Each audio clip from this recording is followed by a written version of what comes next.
Kalau kamu banyak harta, kamu bisa nggak bahagia? Belum tentu jawabannya. Tapi kalau kamu bahagia, kamu pasti bisa sukses. Kalau kamu bisa sukses, kamu pasti bisa banyak harta.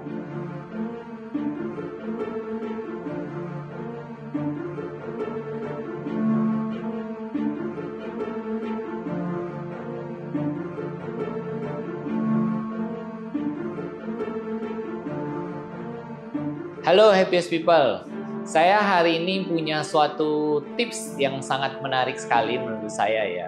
Tips buat kamu yang nanti mau nikah. Kenapa? Karena saya punya tips yang menurut saya agak berbeda dengan mungkin yang kamu selama ketahui ini. Saya mau cerita ini kenapa? Karena saya jujur saya nikah udah 10 tahun, saya punya 2 anak, satu cewek satu cowok. Tapi justru kadang kalau saya terbalik, kalau saya orang mungkin suka konflik di awal ya. Tapi saya justru konfliknya setelah 9-10 tahun ini. Nah, dari konflik-konflik ini saya belajar banyak sekali gitu. Nah, saya mau kasih tahu ya bagaimana caranya biar kamu dengan pasangan kamu bisa hidupnya itu menarik. Keluarga kamu bisa lebih happy gitu.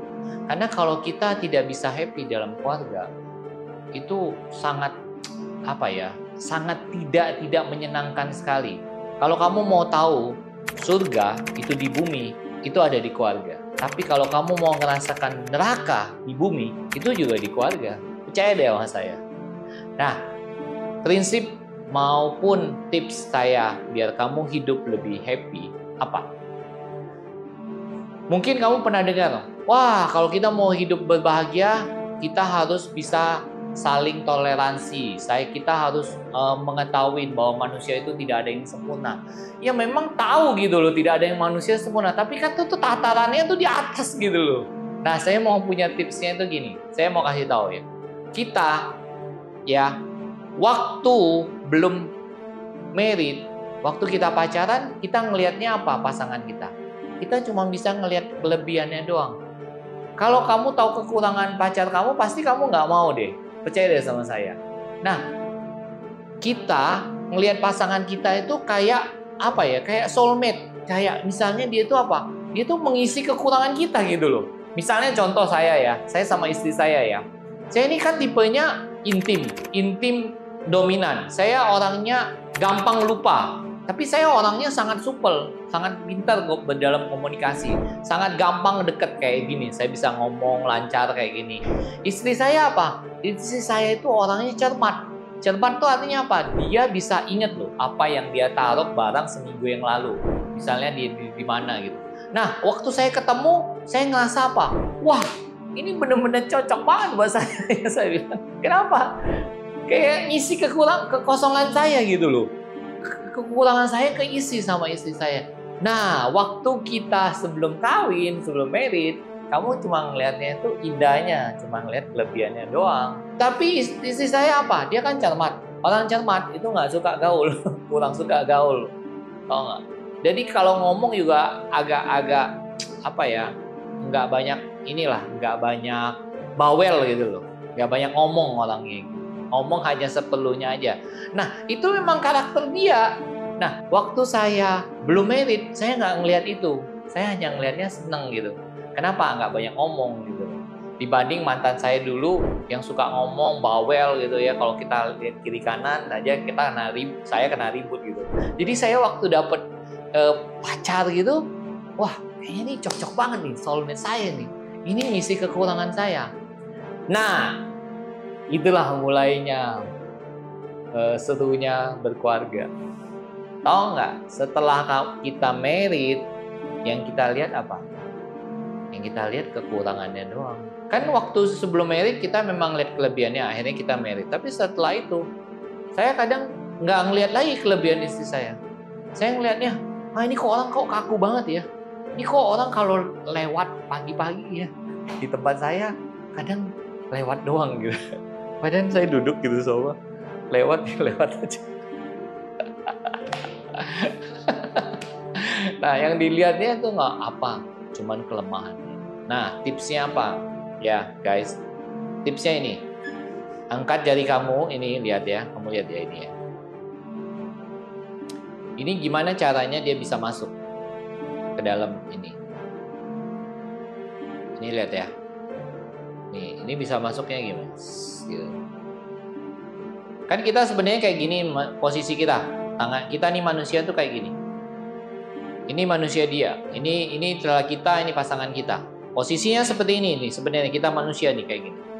Tapi waktu kita mau dua menjadi satu, gimana caranya? Kalau ini kita memaksa, ini adalah gua dan ini adalah dia. Lo kalau mau terima gua ya gua seperti ini. Kalau lo mau terima gua seperti ini tidak akan pernah jadi satu. Makanya orang bilang besi menajamkan besi, manusia menajamkan manusia. Itulah Tuhan menciptakan kita dengan kelebihan dan kekurangan. Maksudnya itu biar kita waktu married kita harus bisa saling membuka istilahnya. Saling belajar kelemahan kita, kelebihan kita. Nah, tips yang saya mau ajarin adalah kalau kamu sudah married, yang harus kamu pelajarin adalah kelemahannya. Apa kelemahan pasangan kamu? Kamu harus belajar terima kelemahan dia. Karena kalau kamu udah married, percayalah, kamu nggak akan lihat kelebihannya. Kalian sering nggak dengar orang begitu ngebu-ngebu pengen married, begitu married 2 bulan, 3 bulan cerai. Apa artinya itu? Udah ngebu-ngebu pengen cepet-cepet kawin, begitu kawin 1-2 bulan dia terkejut gitu lihat pasangannya. Ternyata pasangannya ini kenapa? Karena udah nggak lihat lagi kelebihan pasangannya. Dia ngelihatnya apa? Kelemahannya doang. Makanya kalau kamu mau married, mau bahagia, kamu harus mempelajarin apa tuh kelemahannya pasangan kamu. Karena kamu pasti percaya sama saya, kamu nggak ngeliat lagi kelebihannya. Yang kamu hanya lihat itu apa? Kelemahannya. Ya. Nah, kalau kamu udah ngelihat kelemahan dia, kamu sudah tahu, kamu harus belajar menerima. Nah, memang yang saya ajarin ini agak berbeda ya dengan apa yang mungkin kalian sudah tahu. Belajar menerima kekurangannya dan kemudian kamu harus bisa nyampein ke dia sekarang, mengkomunikasikan. Oh, kamu punya kelemahan ini. Tapi kamu juga punya kelebihan. Caranya nggak tahu gimana, kamu harus sampein, dikomunikasikan, dia tahu. Tapi kamu harus bisa terima dulu. Ya. Guys, kenapa saya mau bahas soal topik ini ya? Kenapa kok ini agak melenceng dengan segi bisnis ya? Karena gini, saya melihat fenomenal kita di Indonesia itu ya. 10 nikah, 5 orang cerai loh. Ngeri banget loh. Apalagi kalau orang yang sampai sudah punya anak, punya anak ya. Kasihan banget anaknya yang mereka harus kadang-kadang bingung sama bapaknya yang mana. Ini kok bapak saya beda-beda gitu ya. Memang saya tahu banyak perceraian itu banyak sekali konfliknya, banyak sekali masalah, banyak sekali penyebabnya. Ada mungkin soal keluarga tuh. Tapi saya mau kasih tahu ini soal segi karakter aja. Karena kalau segi karakter ini kan semua masih bisa diperbaiki. Kalau soal bisnis, soal ini ya kalian lihatlah video-video saya sebelumnya. Saya sudah banyak banget cerita soal bisnis, soal kiat-kiat sukses, bagaimana juga kiat-kiat bagaimana mengembangkan kemampuan pikiran kalian, berhidup yang benar, cara berpikir yang benar kalian ini. Kalau soal ini soal karakter. Soal karakter ini saya cuma mau ngasih tahu bahwa pelajarin kelemahan pasangan kalian, terima dan informasikan ke pasangan kamu. Selanjutnya kamu lakukan, pasangan kamu lakukan hal yang sama dan kemudian apa? Kalian harus bisa saling mengalah, memperbaiki diri. Istilahnya itulah makanya disebutkan besi menajamkan besi. Besi menajamkan besi itu apa artinya? Kayak pisau ya. Pisau kalau diasah itu kan kayak kita ditajamkan kan. Artinya apa? Ada bagian-bagian tertentu yang dari itu hilang. Jadi kalau kalian itu sudah menemukan kelemahan kalian ya, kalian harus perbaikin. Jangan bilang gini, ini saya. Kamu mau married sama saya, kamu harus terima saya seperti ini. Saya nggak bisa diubah. Tidak bisa ya. Pasti akan konflik gitu loh. Pasti akan ribut terus. Belajar terima, belajar membuka. Ya, sehingga ini masuk nanti. Dan belajar mengalah juga. Oh, ternyata kekurangannya di sini ya. Misalnya saya pintar ngomong, pasangan saya nggak pintar ngomong. Pasangan saya kaku banget kalau ngomong. Tapi pintar kerja. Nah, punya kelemahan, punya kelebihan. Nah, ingat, kalian juga harus menghargai kelebihannya. Oh, dia pintar kerja. Ya sudahlah. Dia nggak pintar ngomong, ya kamu kasih tahu. Udah tuh ya belajar, pasangan kita juga harus belajar sedikit gitu. Jangan sampai kita hanya mengatakan, ya ini lo kalau mau terima gua ya ini gua. Ini gua. Jangan. Kalian juga harus belajar. Kalau sudah disampaikan kelemahan, apa yang bisa diperbaikin ya diperbaiki.